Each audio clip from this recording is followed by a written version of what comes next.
Hi, welcome back to Two Moms, Too Much Two Coffee. We have moms, Tempest too here, and we much also have coffee. It's Tired eyes, Michelle. but Hey heart so guys. Michelle. full. Did you know Takes for me a to household to spend only 7% of its income on childcare, which is the affordability limit set by the U.S. Department of Health and Human Services, it would need to earn on average $400,000 a year. No, I did not. I did not hear that quote and I did not know that.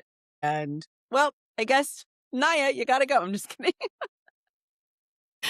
You know what's really crazy to me, though, is that $400,000, it is like, feels like such a small amount these days.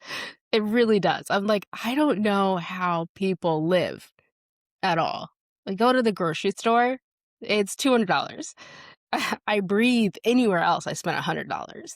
Like, it is crazy. I just don't understand life right now. It's too expensive. No, I literally just feel like I bleed money at this point. Like I blink and I spend money. I mean, it's exactly what you said. Going to the grocery store, there is no time that you're just running into the grocery store and spending like $20.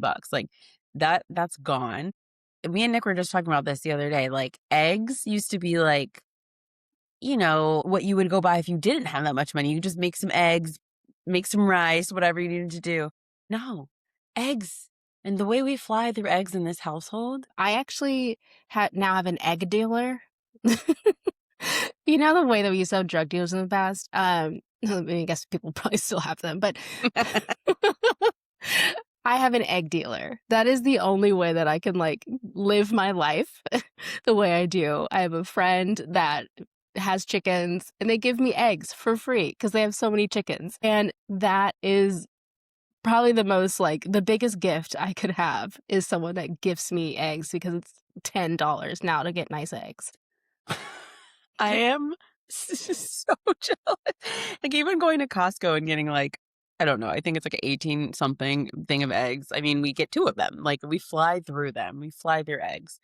If I had an egg dealer, anyone in Tampa, please be my egg dealer. I cannot give you anything for that, but I can call you out on the podcast. It is crazy. It's just, I think about all the time how my parents, how they lived and like what their income was based off of like our livelihood and based off of like they built a house and all of those things. Nope. Nope. It's just night and day to how they live to how we live now. But I mean, you know what they say, if you just budget and stop buying Starbucks, then you can do a lot better. Yeah, So, no avocado toast, no Starbucks, and now everything's fixed. mhm. It's just so, it's impossible. It is impossible these days. Like I can't, like we could actually just go back to postpartum. Like for me, I am still paying my hospital bills from Sequoia and nothing went wrong. Mhm. I was just like, you know what? I'm just going to do a monthly payment.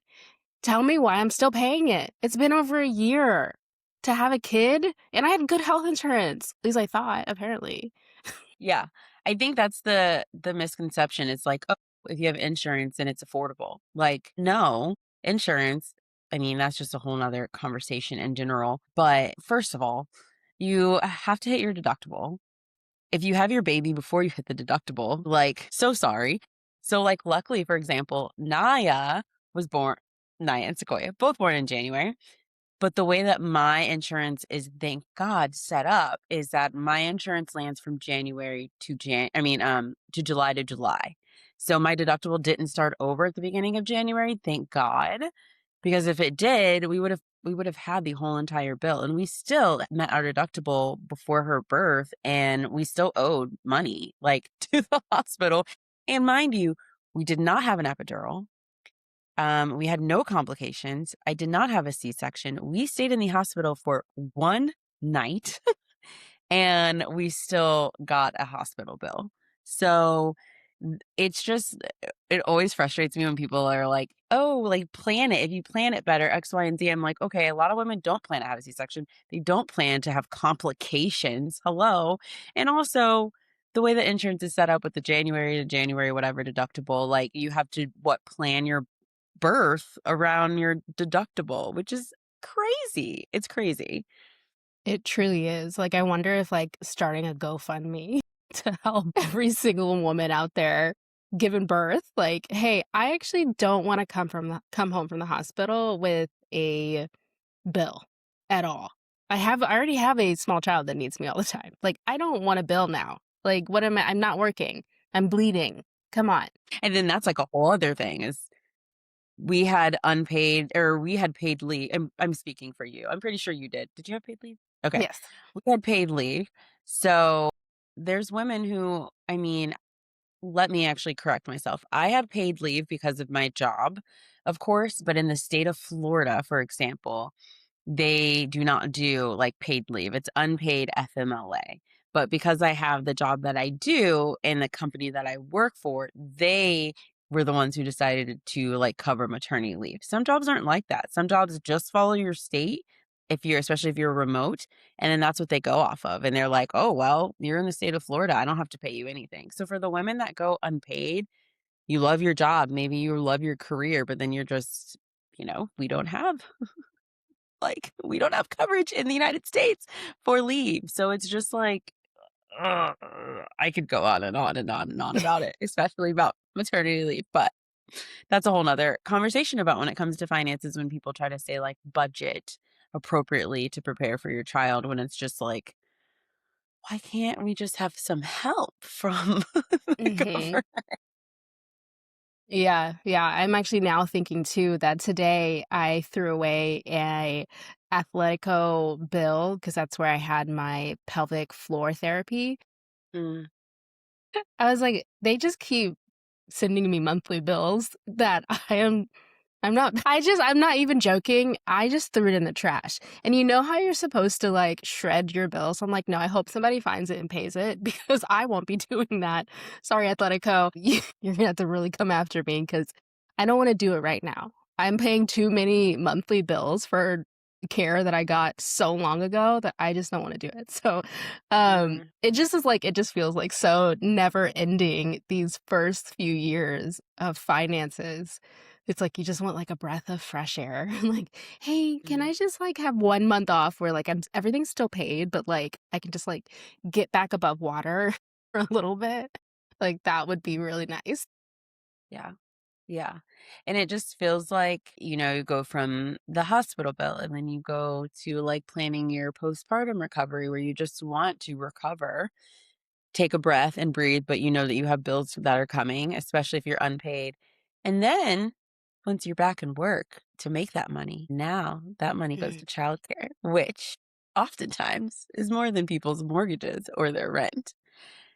And even if your kid doesn't go every day for infants, majority of daycare is still so for ours, for example, if Naya went part-time, we would still pay the full time. They don't do part-time for infants, even if she was there for like 2 days a week. So people are like, "Oh, Mhm. what if you just cut back on the days that she goes?" Why would I do that? She's I'm gonna have to pay for the full amount anyway. So and then what do I do with work? Mhm. Like, Yep. answer me that. Riddle me that, first of all.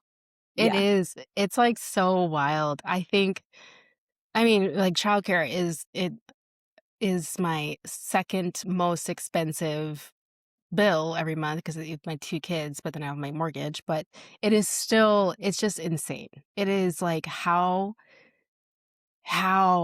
can people afford this? And I guess, I mean, back to the stat, if you don't make $400,000 and for a household, you can't afford childcare. Like, none of us are affording it unless you, I mean, obviously, unless you make $400,000 a year, which congratulations. But, the bulk of us do not. And that it is just, it's so unsustainable. I'm so glad that childcare is only until they're 5 because I am like slowly being like, okay, Abel's got 1 more year, 2 more years. And every time I'm like, okay, he's almost there. He is almost he's almost to kindergarten and I don't have to pay for that childcare anymore. And then obviously I get all the boomers and whatnot telling me like, oh, well, now you're gonna have other things to pay for. I'm like, I promise you, I know that you guys are used to like bills that are, 500 and being like, oh my God, so much money. Like, no, It's nothing's gonna be childcare amount because that nothing is gonna be is childcare. insane. And I feel like with boomers too, the conversation is always that, well, you're being irresponsible. And you know what? I'm going to call something out because I know it's going to pop up in the comments. Well, you decided to have children. I already said it, guys. So you don't need to, don't need to put it in the comments. Yes. Yes, we did. We decided to have children, these beautiful, beautiful children who I do not regret having my child at all. I love her to death. That's not the issue. The issue is that the way our system is set up and the way our economy is set up is that it is not the same as what it was 30, 35 years ago, where mortgages or you could buy a house for 50,000, $100,000. Things are different in the sense of like families of where you live. It was very easy to live around the corner from grandma, and childcare was not your whole entire leg and your whole entire arm. Like things have changed, and that's the issue. It's like I wanted to have a child. That was my dream, but also like it shouldn't the way that the system is or the way that the government and the economy is, it shouldn't derail you wanting to have kids because you need to make $400,000 a year and then tell someone that they should just stop buying lattes. It just it doesn't Mhm. yeah, it doesn't equate is where I'm going with that. I mean, it's so true. Like, I think, well, I'm certain if childcare prices were cheaper, that I would be thinking about how to have a child this year. Again, like another Mhm, one. But I can't afford it. Like, not being able to like sustain, like, I am trying to be very cautiously aware of the amount of money I spend to make sure my kids have a certain lifestyle, that if I had a third, we would have no lifestyle. Our life would be mom, dad goes to work, and we come home, and, like, that's it. And, like, that's, that's not what I'm striving for. And so, like, I can't have a third kid and do that. And so it is just it's, like, terrible because, like, it's literally the economy is the reason why I'm not having another kid. Like, that feels weird. Like, it should be my choice, and I'm pretty sure that, like, Trump and Elon are, like, not E is it Elon? No, it's probably mhm. Vance. Trump and Vance are like, "Have more kids." And with what? Like, I want to, but, like, you're trying to give me, like, what, $5,000? Yeah. Like, for 2 months of daycare? Like, no, thank you. Like, It's the what exactly what you said, like, you wanna make sure your kids have a certain lifestyle, and that's the same thing that me and Nick talk about, like, my dad, after he had me, he got a vasectomy because he was literally like well, after he had me, my mom and my dad had me, he got a vasectomy because he was like, first of all, I'm not having any more kids." And it was also like being able to give me and my sister everything that we could when we grew up. So, like, we had summer vacations and we did a lot as a family, like, I feel like we grew up very blessed, and that's what I want my kids to experience. So, like, I mean, we don't know when we're gonna have another one, and it's because it's like daycare alone is the reason for that. Like, we want to have another one, we just don't know when, because I'm like, I can't afford 2 kids in daycare, truly. mm, So, unless we're moving right next door to your mom, which probably not, you know? So, it's exactly what you said, like, it's the economy is making that decision, but also, like, we wanna make sure that our kids can have a certain lifestyle, and I don't want you to have to because my dream was to have 2, 3 kids to not get to have experiences that I want you to experience, and it's sad, you know? mhm. Yeah, it really is. And then, like, even going back to, like, well, maybe we can just move right next to grandma and grandpa, and it's like, does that doesn't even work either because a lot of the boomers have been like, "No, I'm not helping." Like, Mhm, or they'll be like, "Yeah, I'll help," like, "I'll babysit." And it's like, "Well, I actually need, like, full-time care. Like, I need to mhm, work, so I need you, if you're retired, to watch my kid all day because, like, we're supposed to be in a community, and that's, quote, unquote, what's supposed to happen." And it doesn't happen, one, because a lot of them don't wanna do it, or they're still working because they're not retired, and it's just because the like economy it exactly, because of the economy, and so it just is anyway, when are we moving to Europe? Or just to Canada? Canada's not that far from me. we talk about it literally every day, we're just like, "So when are we moving?" Because it is just so sad, and it's like it's the little things too, like, you said community, and that's a huge part of America too is that, like, it's not a you don't have, like, that community lifestyle, I feel like, here, and I talk about this to Nick all the time. I'm like, "I wanna live somewhere where I can walk down the street, go to grandma's, and then walk down the street, around the corner, go to the supermarket. I don't need to drive 20 minutes. Childcare right around the corner. It's free or it's $5 a month." And I'm, like, going around all these ones, and Nick's like, "You wanna live in Europe?" And I'm like, "So we don't have any." He's like, "No." He's like, "That is not how we that is set up. It is set up where you need to spend money on gas. You need to spend money on groceries, like, very far. You can't go to a market. That's how it's set up." And I'm like, "This is not for me." All. Mhm. Yeah. I still think I mean, anybody in the comments, please correct me if I'm wrong, but I still think Barcelona just, like, does it so well. You just walk on the street, there is a beach. You can just get on the train, you can go to the beach, you can get on the metro, you're in the middle of the city. You can there's a market on every corner. They siesta, so, like, I'm gonna take a nap too, like, just like Yeah. my kids would. Like, it's just, like, such a fantastic place. So, anyway, that's my goal. I'm gonna move to Barcelona. Hopefully, they have good childcare there. I mean, I'm certain it's not. I mean, again, correct us if we're wrong, but I'm certain it's not 1,500 or 2,000 a month, but I could be wrong. Yeah, Yeah. yeah. And then another thing that always comes to mind just in general when I think of childcare is I think about how often, like, I'll be scrolling through TikTok and people will ask, like, "How much is your childcare?" and blah, blah, blah, or even like Facebook. And a lot of comments will even say, like, "I couldn't afford childcare. It was more expensive or more than what I got paid annually, so I quit my job, and so now I'm a stay-at-home mom because it just didn't make sense. Every single check went to childcare." And so then that kinda goes into what a lot of moms think of as, like, now it's like unpaid labor because they're working 8 to 5, you know? Working moms are working 8 to 5 and then after 5. So even Mhm, overtime hours, and it's unpaid.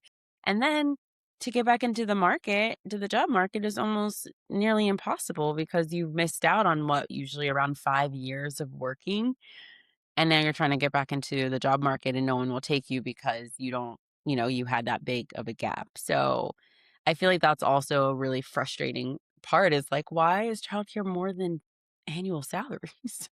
mhm. Yeah, yeah, it is so wild to me because, like, I know actually a few women that chose that path because of exactly what you just named, and it is they just do so much. Every time, like, they ever complain to me about anything, I'm like, "Yeah, you were so valid." Every time, every single complaint you have, I agree because you're doing a cleaner's job, you're doing a daycare worker's job, you're doing your mom job, you're doing house management. Like, people pay a lot of money for that for each individual job. Like, I mean, I had a nanny. Like, I know how much, like, just watching kids is for and when you're, like, in your own house. And so it's insane how much these women and men too, so I guess parents that choose to stay home, they are so invaluable, but, like,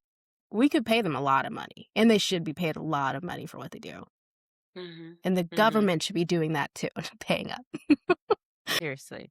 And it's just like the mental load in general. Like you're doing so much, but you also carry a lot mentally of just like planning and just everything is in your brain. You're just doing it all. And then I just feel like a lot of those moms can't ever really shut it off. It's just, I mean, I know personally I don't shut it off. And so I can't imagine just, and then if you have two, three, four kids and you're doing that, it's a lot, and I just commend those moms, and I'm also glad that social media is where it is now, because now a lot of moms, that's how they're getting an extra income is through TikToks and stuff, and I know you started your TikTok and you were doing your what was it? Your day in the life, and you were like, "This is crazy." So then add that on top of what they're doing too. I'm like, When do they sleep?" Because filming a day in the life, I know if you, like, consistently listen to us, you've heard me say it before, but filming a day in the life is a lot of work. Everything you do, you're filming it, and, like, you gotta be awkward about it too, and then you have to edit it, which is harder than filming. Like, you have to edit and you gotta make sure it's quick so people don't swipe away. Gosh, I never wanna make one of those again. Yeah, the But editing everybody alone. listening, please go watch it. Yeah, the editing is just not for me in general. Like Tempest, can you help? I normally love editing, it's just I do not like that type of editing when it's just, like, quick 3-second things. No, that's not it for me. So kudos to all of those doing day in the life, because man. Yes. Well, I think that might be it for us. Thank you for coming to our rant, talking about how just budgeting better doesn't work anymore because we're all broke because these kids are expensive. We love them, but it's time for y'all to get jobs. Bring child labor back. No, I'm just kidding. We don't know what we're talking about next week, per usual. So thank you all for listening. Please don't forget to like, comment, and subscribe to our channel, and we will see you next week. We'll see you next week. Bye, guys. Bye.